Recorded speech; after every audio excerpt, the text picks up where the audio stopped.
내 삶의 주체가 되셔야 합니다. 이 제목의 역사가 일어나야 될 줄 믿습니다. 일반적으로 기자들이 어떤 것이 기사거리가 되느냐라는 질문을 받았을 때 예로 드는 한 가지 말이 있습니다. 개가 사람을 물면 기사거리가 아니지만 사람이 개를 물면 바로 기사거리가 된다. 예배가 끝나고 한번 지나가는 개를 한번 물어보십시오. 오늘 저녁 9시 뉴스에 당장 나옵니다. 오늘 오후 뭐뭐 씨가 지나가는 개를 물었습니다. 그 개는 병원으로 즉각 후송되어 치료받고 안정을 취하는 중입니다. 한편 그 개를 문 사람은 경찰 조사 중입니다. 이런 뉴스가 나올 거예요.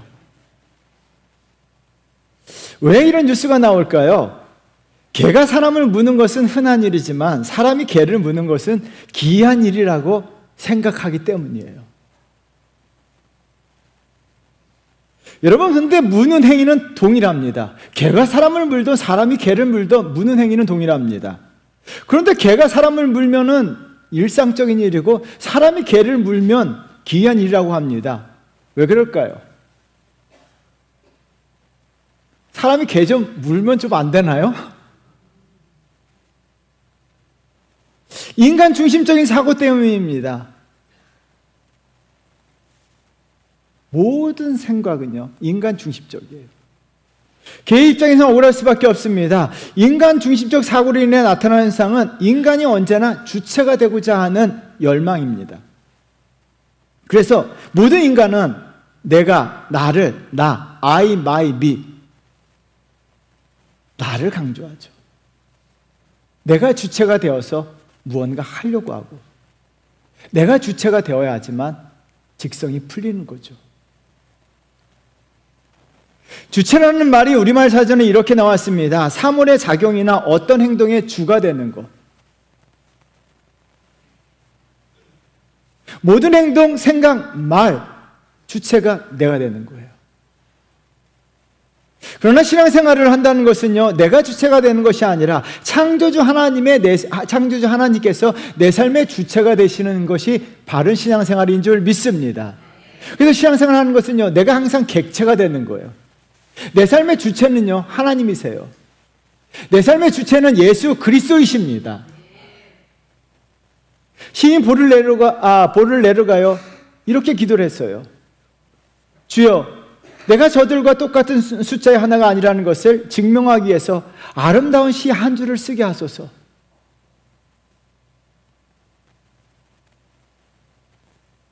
내가 시를 쓰는 건 주체가 아니라 보를레르는요, 내가 다른 사람들보다 더 아름다운 시를 쓰겠다, 내가 정말 세상에 남긴 명작을 쓰겠다라고 자기가 주체적으로 나서지 않았어요. 먼저 무릎을 꿇었어요. 하늘의 하나님을 향해서 기도했습니다. 주여, 내가 정말 아름다운 시를 쓰게 해달라고 기도했어요. 시를 쓰는 내가 주체가 아니라 시를 쓰게 하시는 하나님이 주체가 되고 나는 객체가 되는 거예요. 여러분, 보를레르는요, 세계적인 명작을 많이 남겼잖아요. 하나님이 우리 인생의 주체가 되시면 하나님이 내 삶에 역사하시고 하나님이 인도하시는 줄 믿습니다. 그래서 저와 여러분의 삶에 반드시 하나님이 내 인생의 주체가 되셔야 돼요. 내가 주체가 되는 것이 아니라 하나님께서 내 인생의 주체가 되시면 하나님께서 저와 여러분을 통해서 일하시고 역사하십니다. 오늘 본문을 통해 하나님의 주체가 되는 삶이 어떤 삶인지 예수 그리스도께서 우리에게 가르쳐주고 계세요. 그렇다면 하나님의 주체가 되시는 삶이 어떤 삶일까요? 첫 번째는요, 하나님의 때를 기다리는 삶이에요.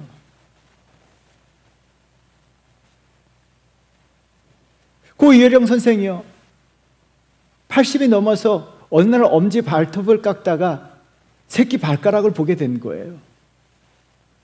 80년 가까이 존재감 없이 제일 고생을 하고 이지러지고 피 맺히고 애쓰고 제일 작은 너로구나 하는 생각에 그 즉시 새끼 발가락 보면서 눈물을 흘리면서 짧은 세 줄의 그 시를 썼어요. 그 세 줄이 이렇습니다. 발톱 깎다가 눈물 한 방울, 너 거기 있었구나, 멍든 새끼 발가락.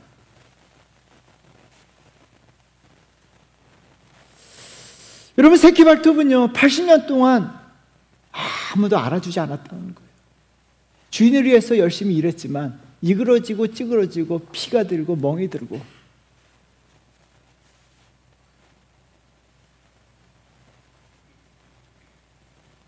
존재감 없이 잘 고생을 하면서 살았음에도 불구하고 주인이 80년이 돼서야 비로소 알아주고 주인이 새끼 발가락을 위해서 눈물을 흘렸다는 거예요.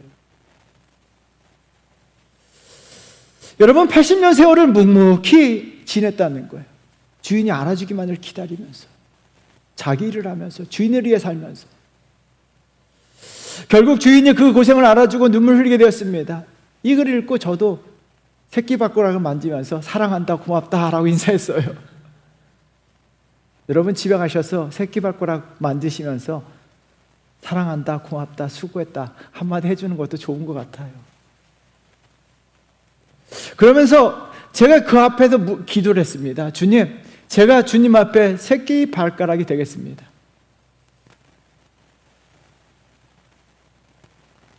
주님을 위해서 묵묵히 새끼 발가락이 되겠습니다라고 기도를 드렸어요. 비록 알아주지 않아도, 세상 아무도 나를 알아주지 않아도, 주님, 제가 주님을 위해서 헌신하고 주님을 위해서 일하고 주님의 일을 끝까지 감당하는 그런 새끼 발가락 같은 사람이 되겠습니다라고 잠시 기도를 드렸습니다. 여러분, 새끼 발가락은요 주인에게 자신을 알아봐 달라고 나서지 아니하고 주인의 시간, 주인의 때를 기다렸습니다. 마찬가지입니다. 하나님께서 내 삶의 주체가 되시는 삶은 새끼 발가락처럼 하나님이 알아주시는 때, 하나님의 때를 기다리는 거예요. 여러분, 오늘 본문에 등장하는 사람들은요 하나님의 때를 기다리기보단 당장 자신의 뜻이 이루어지기를 기대했는데요. 11절 말씀 우리 한번 나같이 읽어보도록 할까요? 그들이 이 말씀을 듣고 있을 때 비유를 더하여 말씀하시니 이는 자기가 예루살렘에 가까이 오셨고 그들은 하나님의 나라가 당장에 나타날 줄로 생각함이더라. 저자인 누가는요 사람들의 마음을 당장이라고 하는 부사를 통해서 드러내고 있어요. 사람들은요 당장 하나님 나라가 임할 줄 알았습니다. 예수님께서 예루살렘, 유대의 도시, 수도에 임하게 되자, 왕이 있는 곳에 임하게 되자, 예루살렘에 입성하게 되자 예수님께서 당장 왕이 되시고 제자들은 재상이 될 것을 기대하고 있는 거예요. 여러분, 사람들은 당장 예수님이 왕이 되셔야 하고 당장 자신들의 소원, 자신들의 꿈이 이루어져야 했습니다. 그리고 그 기대감을 가지고 주님을 찾았다는 거예요. 유진 피터슨의 메시지 성경은요 이 본문을 이렇게 번역해놨습니다. 우리 한번 나같이 읽어보도록 할까요? 하나님의 나라가 금방이라도 나타날 것 같은 기대감으로 고조되어 있었다. 제자들은요 하나님의 나라가 금방이라도 나타날 것이라는 기대감으로 고조되어 있었습니다. 자신들의 꿈, 자신들의 소원, 자신들의 기도가 자신들이 원하는 대로 금방 이루어질 줄 알고 기대감을 가지고 있었다는 이야기예요. 여러분, 기도 한 번 하고 나서요, 기도 딱 한 번 하고 나서 그 기도가 당장 이루어질 것이라는 기대감을 가지고 있는 거예요. 그러자 주님께서 당장 그것을 바랬던 사람들 향해서 오늘 비유를 다음 시간에도 살펴보겠지만 이 비유를 말씀하고 계시는 거예요. 여러분, 비유의 시작은 12절이에요. 우리 한번 나같이 읽어보도록 하겠습니다. 이르시되 어떤 귀인이 왕위를 받아가지고 오려고 먼 나라로 갈 때에.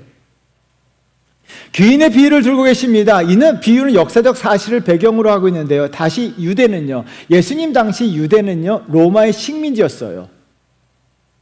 선대 왕이 죽고 나면 다음 왕은요 로마에 와서 로마 황제의 인준을 받아야 비로소 왕이 될 수 있는 거예요. 유대에서 로마까지 가기 위해서는요 당시 교통편으로는 수개월, 또 심지어 황제가 인준해질 때까지 기다리면 수년이 걸릴 수가 있다는 거예요. 선대 왕이 죽었다고 해서 내가 바로 왕이 되는 것이 아니라 기다려야 한다는 거예요. 예수님은 이 비유를 말씀하시면서 사람들이 원하는 하나님 나라는 당장 이루어지는 일이 아니라는 거예요. 황제 인준을 받고 돌아올 때까지 기다려야 한다는 거예요. 이 비유를 통해서 주님은 두 가지 사실을 제자들에게 가르쳐주고 계시는 거예요. 하나는요, 예수님은요 만왕의 왕이신 하나님의 인준을 받으러 하늘로 올라가신다는 거예요. 여러분, 이 비유를 통해서 주님은 제자들에게 말씀하시고, 주님은요 이 말씀 그대로 하나님의 인준을 받으시기 위해서, 왕으로서 인준을 받으시기 위해서 하늘로 올라가셨습니다. 다른 하나는요, 인준을 받으시고 왕으로서 다시 오신다는 거예요. 하나님의 때에 주님은 다시 왕으로 인준을 받으시고 이 땅에 다시 오십니다. 여러분 반드시 기억하셔야 돼요. 예수 그리스도는요 왕으로서, 심판주로서, 재림주로서 이 땅에 다시 오십니다. 이미 주님은요 비유를 통해서도 우리에게 말씀하고 계시는 거예요. 예수님 다시 오세요. 예수님 왕으로 오세요. 언제요? 하나님의 때예요. 구약시대 이스라엘 백성들은 메시아를 기다렸는데요, 하나님께서 구약을 통해 계속적으로 창세기 3장으로부터 메시아 사상을 심어주셨어요.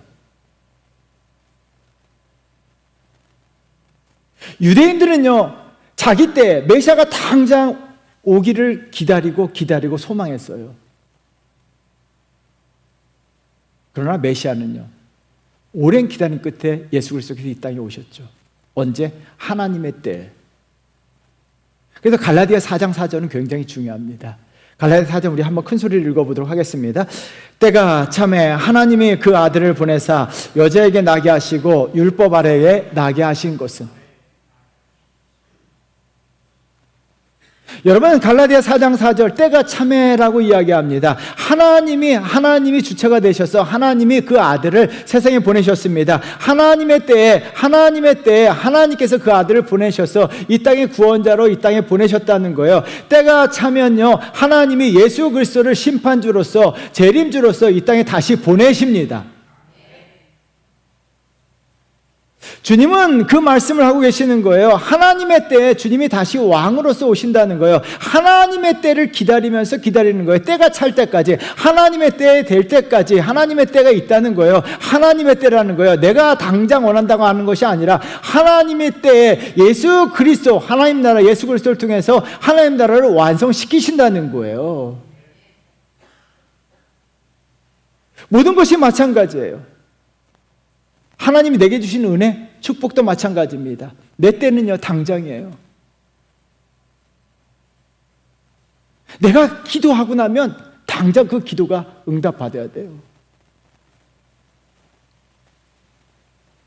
당장 부자가 돼야 되고, 당장 병이 나야 되고, 당장 성공해야 됩니다. 빨리빨리. 기도하고 나서 한번 기도했다라고 이야기하는 거예요. 기도하고 나면 당장 이루어져야 한다는 거예요. 내 생각이고 내 뜻이고 내 마음이에요.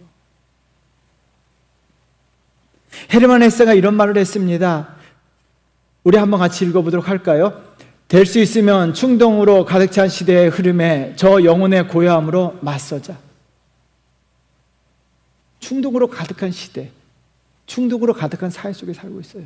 빨리빨리, 지금 당장, right now.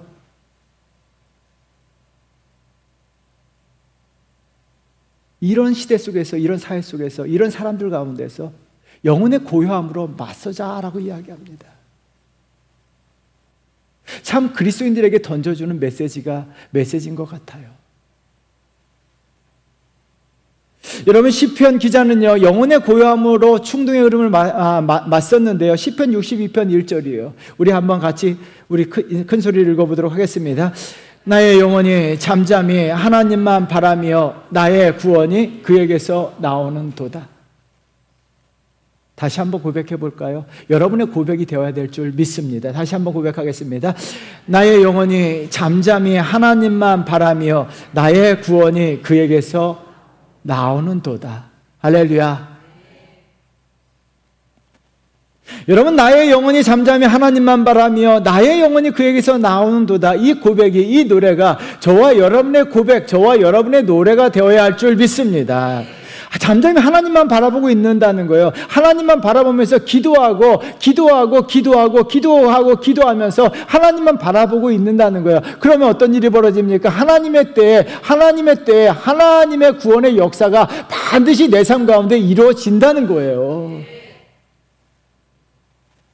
여러분, 그러므로 믿음의 사람들은요, 잠잠히 기도하면서 하나님만 바라봤습니다. 하나님 때에 하나님께서 반드시 구원의 역사를 만들어 주십니다. 하나님만 바라보고 기도하고 기다리면요, 하나님의 때에 적당한 시간에, 하나님은요, 우리를 너무나 잘 알고 계세요. 우리에게 가장 적당한 때에 하나님의 시간에 우리에게 구원의 역사를 만들어 주십니다. 우리는요, 새끼 발가락이 되어야 돼요.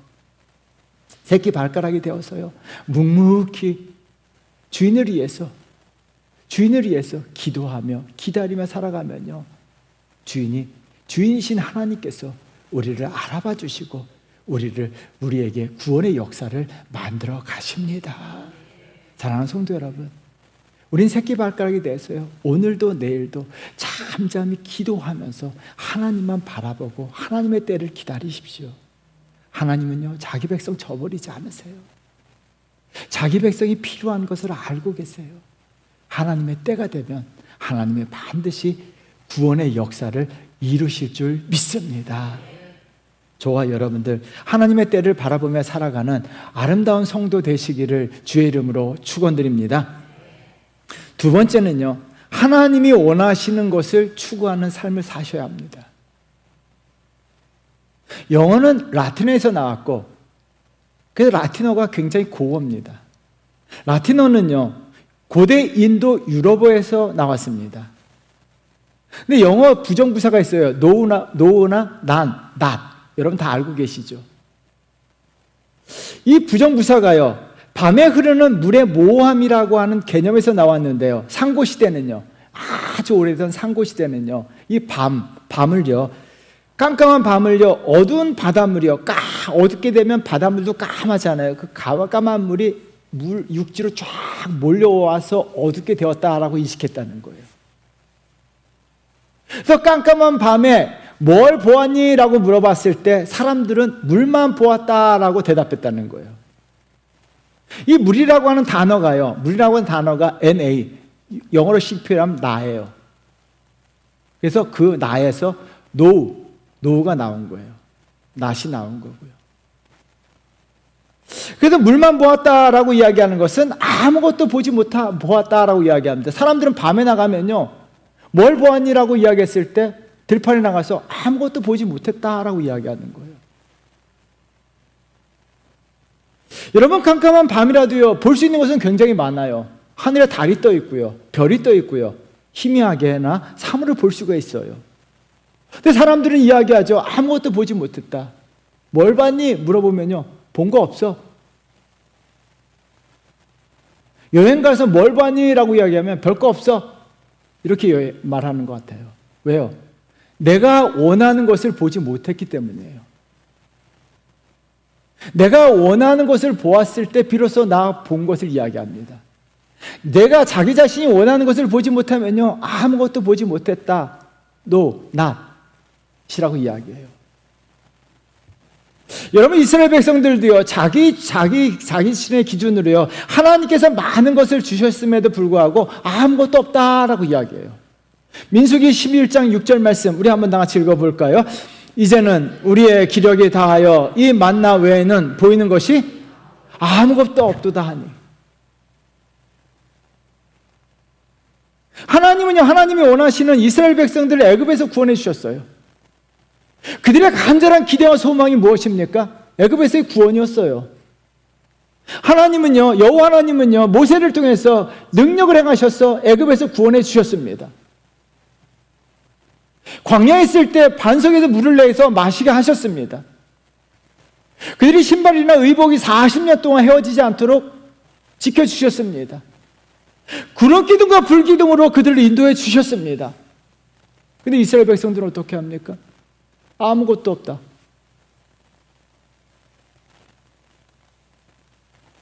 하나님께서 하늘에서 만나를 먹여주셨음에도 불구하고 아무것도 없도다라고 이야기합니다. 왜 이런 고백을 하게 됐을까요? 자기가 원하는 것을 받지 못했기 때문에요. 이스라엘 백성들은요, 지금 고기를 원하는 거예요. 여러분, 남자아이들 키우다 보면 어떤 일이 벌어집니까? 엄마가 맛있는 나물 반찬을 많이 해놔요. 근데 뭐라고 이야기해요? 고기가 없으니까 먹을 것이 없다. 혁주가 그러죠? 먹을 것이 없다는 거예요. 반찬이 10가지가 넘는데 먹을 것이 없다는 거예요. 자기가 원하는 고기가 없기 때문에. 여러분들은 어떠냐는 거예요. 지금 조금 가난하다고, 조금 몸이 병들었다고, 조금 되는 일이 안 된다고 나는 하나님께 받은 것이 없다? 혹시 이렇게 말씀하시지는 않으시죠? 나는 하나님으로부터 받은 것이 없다. 나는 아무것도 없다.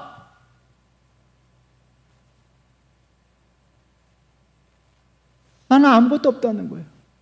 이스라엘 백성들에게 하나님께서 그렇게 많이 주셨음에도 불구하고 나는 아무것도 없다.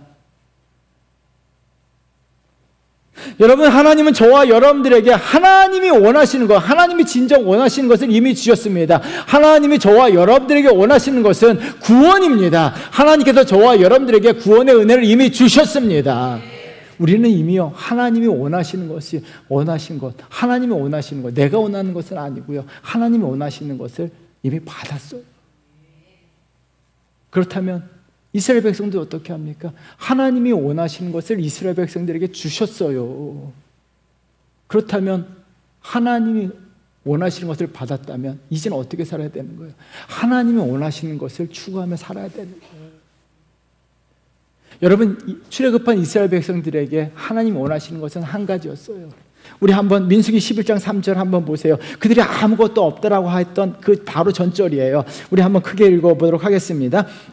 너를 낮추시며 너를 줄이게 하시며 또 너로 알지 못하며 내 조상들도 알지 못하던 만나를 내게 먹이신 것은 사람이 떡으로만 사는 것이 아니요 여호와 입에서 나오는 모든 말씀으로 사는 줄을 내가 알게 하려 하심이니라. 하나님께서 원하시는 것은 딱 한 가지였습니다. 이스라엘 백성들에게 원하시는 것은 딱 한 가지였습니다. 하나님 말씀대로 하나님 말씀으로 살라고 이야기하신 거예요. 이 한 가지만 요구하셨어요. 이 한 가지만 부탁하셨어요. 이 한 가지만 원하셨어요. 그런데 이스라엘 백성들은 어떻게 합니까? 자기가 원하는 거, 떡을 달라고 이야기했습니다. 고기를 달라고 이야기했습니다. 물을 달라고 이야기했습니다. 좋은 집을 달라고 이야기했습니다. 건강하게 달라고 이야기했습니다. 자기가 원하는 거, 자기가 원하는 것만 하나님에게 부탁했다는 거예요.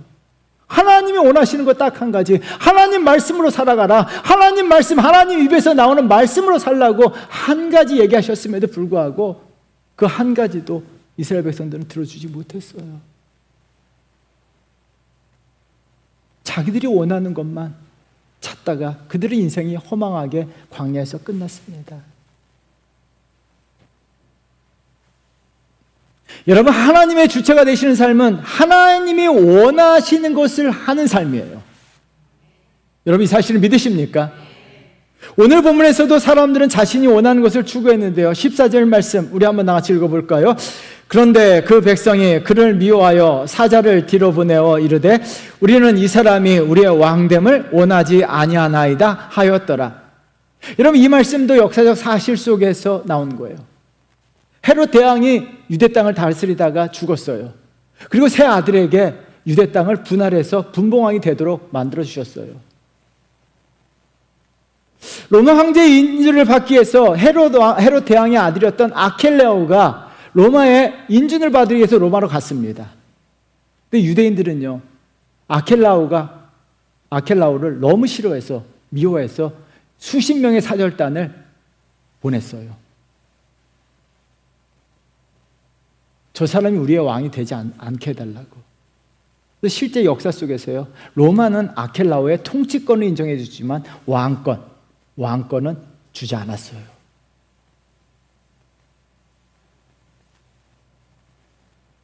예수님은 이 역사적 사건을 통해서 말씀하고 있어요. 유대인들은요, 이미 다 알고 있는 사건이에요. 유대인들이 예수님이 왕이 되는 것을 원하지 않고 있습니다. 이들과 마찬가지로 사람들은요, 예수 그리스도가 왕이기보다 내가 왕이 되는 거예요. 자기 자신이 왕이 되고 싶은 거예요. 내 마음대로, 신앙생활도 내 마음대로, 믿음 생활도 내 마음대로, 내가 하고 싶은 대로 하는 거예요. 내가 왕이 되는 거예요. 교회 생활도 내 마음대로, 하나님을 믿는 것도 내 마음대로, 내가 왕이 되고자 하는 거예요. 예수님이 왕이 되고자 원하는 것이 아니라는 거예요. 여러분 어떠시냐는 거예요.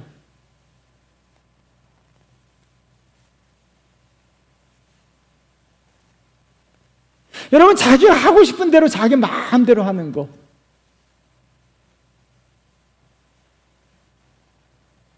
이동무의 이목 구심서를 읽다가 많은 감동을 받아요. 굉장히 좋은 책이더라고요.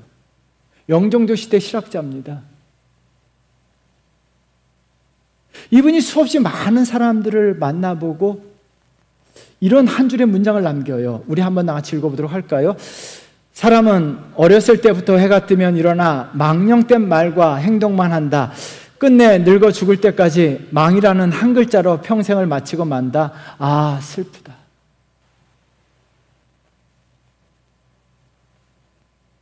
이동무의 책을 읽는데 이 책이 넘어가지가 않아요. 한 문장 한 문장이 어쩜 18세기, 19세기 살았음에도 불구하고 21세기 사는 현대들에게 충격적인 말을 던져주고 있기 때문이에요. 이 망자는요, 허망할 망자예요.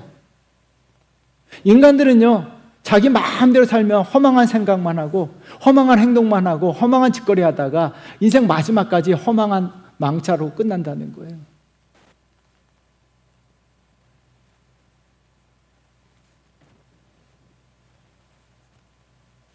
여러분, 죄악된 인간은요, 허망한 것을 꿈꿔요. 정말 허망한 것을 꿈꿔요. 그리고 하루 종일 앉아있으면 허망한 생각해요. 그리고 허망한 짓거리를 하고. 그러다가 인생이 허망하게 끝나요. 하나님은 우리가 주님을 왕으로, 주인으로 모시고 사는 것, 그거 하나 원하세요. 여러분, 이 시대에 하나님이 이 본문을 통해서 말씀하시는 것은 한 가지예요. 정말 예수 믿는 사람이라면 내가 주인이 아니고 내가 왕이 아니고 예수님을 주인으로 섬기라는 거예요. 예수님을 왕으로 모시라는 거예요. 정말 예수님을 왕으로 모시는 거, 하나님이 원하시는 거, 그거 한 가지예요. 정말 예수 그리스도를 내 삶의 왕으로 모셔야 할 줄 믿습니다.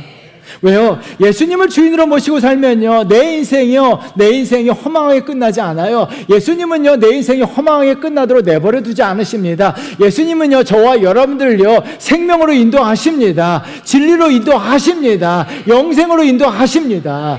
왜요? 예수님은 길이요, 진리요, 생명이시기 때문이에요. 그 예수님께서요, 우리가 예수님을 내 삶의 주인으로 섬기고 내 삶의 왕으로 모신다면요, 그리고 그분이 하시는 입에서 나오는 말씀대로 산다면요, 하나님께서 우리 삶을요, 허망하게 끝내도록 내버려 두지 아니하시고요, 망자가 아니라 우리 삶이 복자로 바뀌어요. 생명으로 바뀝니다. 진리가 나타납니다. 사랑하는 성도 여러분, 여러분 마음대로 살고 싶으십니까? 여러분 하고 싶은 대로 신앙생활 하시겠습니까? 그럼 기억하셔야 돼요. 망자요. 인생이 허망하게 끝나요. 주님이 원하시는 것은, 하나님이 원하시는 것은요, 한 가지예요. 정말 겸손히 예수 그리스도를 왕으로 섬기고 그분의 입에서 나오는 말씀, 하나님의 말씀대로 살아가는 거예요. 이스라엘 백성들은요, 그것 한 가지 못했어요. 하나님이 원하시는 것은 하나님의 입에서 나오는 말씀으로 사는 것, 그 한 가지를 원했지만 이스라엘 백성들 그 한 가지 실패함으로 말미암아 인생이 허망하게 끝났어요. 이 시대 정말 많은 사람들이 자기 마음대로, 자기 뜻대로 살아가기 원해요. 신앙생활조차도 내 마음대로 내가 하고 싶은 대로 하기를 원해요.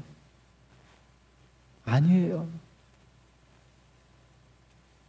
그래도 우리는 겸손히 예수 그리스도를 내 삶의 주인으로 받아들이고 주님께서 우리에게 주신 굉장한 말씀이 있잖아요. 잘은 못해도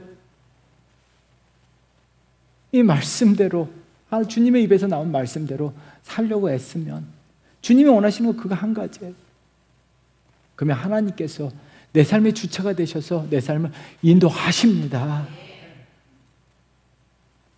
사랑하는 성도 여러분, 반드시 우리 인생 가운데 하나님이 주체가 되셔야 돼요. 그러기 위해서는요, 당장 내가 기도한 대로, 아니요, 기도하세요. 기도하고 하나님을 잠잠히 바라보면서 그냥 묵묵히 기도하는 거예요. 한 번 기도하고 끝나는 것이 아니라 묵묵히 기도하면서 하나님을 바라보시면요, 하나님의 구원의 역사가 반드시 저와 여러분 인생 가운데 나타납니다. 그리고요, 하나님이 원하시는 건 딱 한 가지예요. 그냥 예수 그리스도가 내 삶의 왕이시고, 예수 그리스도를 내 마음에 모시고 주인으로 모시고, 잘은 못해도 이 주님 말씀대로 살려고 애쓰는 거, 그거 한 가지예요. 그 한 가지예요. 그 한 가지 하셔야 돼요.